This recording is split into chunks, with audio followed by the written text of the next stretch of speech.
안녕하세요, 여러분. So, weekend na naman. So, weekend getaway na naman. Pero ayaw lumabas ni Juho. Kaya ito yung mga activities na ginawa namin sa bahay.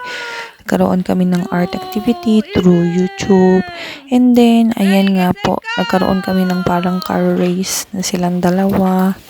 And then, syempre, ayaw paawat ni Juho. Lagi siya yung nanalo.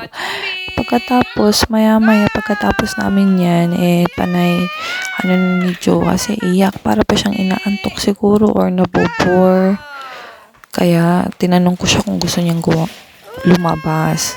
Kaya, sabi niya, oo raw, gusto niyang lumabas. But before pa namin lumabas, gusto niya mag-basketball. So, yung mga nakakita niyo po dyang mga stuffed toys, ay actually nakita lang namin yan sa basurahan. Isang, siya, talagang malaking garbage bag. Pero blue na garbage bag. At feeling ko malinis, kaya tinanong ko muna si Joe kung gusto niya. Gusto niya raw kunin. Kaya, kahit alam kong ayaw ng papa niya kumuha ng mga gamit-gamit dyan sa basura, o hindi naman kailangan. Pero kinuha ko siya at nilabhan. Kaya, ayan, habang nandyan yan, gamitin muna namin. So, nag-basketball siya ng mga stuffed toys. At ginawa niya nga yan ng ₱1 lang ata. Tapos ayaw niya nang gawin. Kaya, tinanong ko na siya kung gusto niya bang lumabas.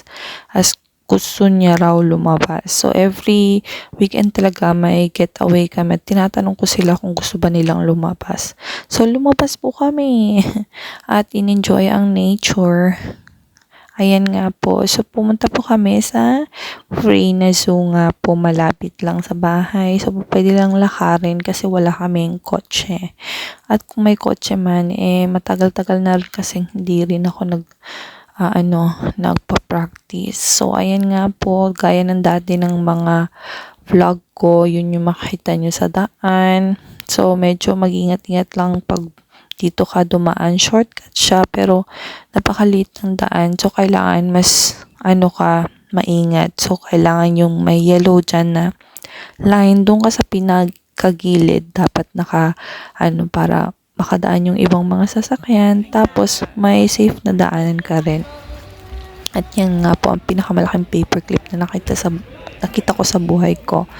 At maraming nga pong tao, and parang first time ko po atang pumunta dito ng spring kasi nabigla po ako sa napakakulay niya na puno. Isa po siya sa pinaka nakakuha ng aking atensyon aside sa mga bulaklak na yan.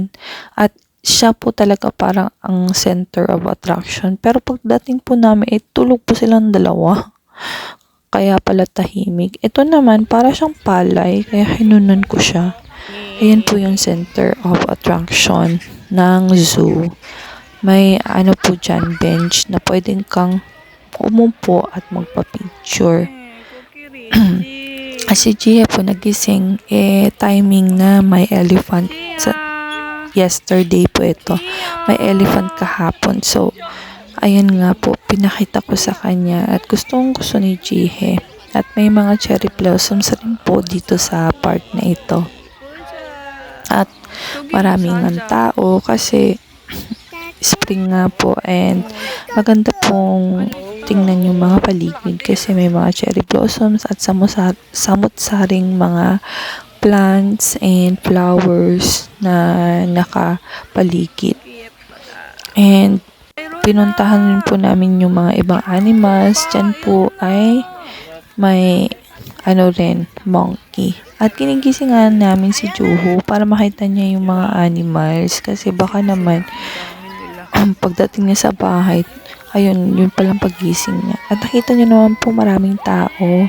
Yung gusto ko pong hawakan yung puno kasi first time ko po siya makita. And nagwo-wonder po talaga ako kasi isa siyang puno ng bulaklak. And punong-puno po talaga siya. And marami po talagang nagpapapicture dyan. Nag-line pa nga po sila . Kami humanap lang kami ng spot. And meron nga pong lion. Pero nung pagpunta namin tulog pa sila. Yan, mga bandang pagpunta namin ng Lion, gising na si Joho. Kaya pinapunta namin siya sa mga ibang animals na nakapaligid gaya ng elephant, lion, tiger. And pag pauwi na namin, ay nakita namin dun yan, isang puno.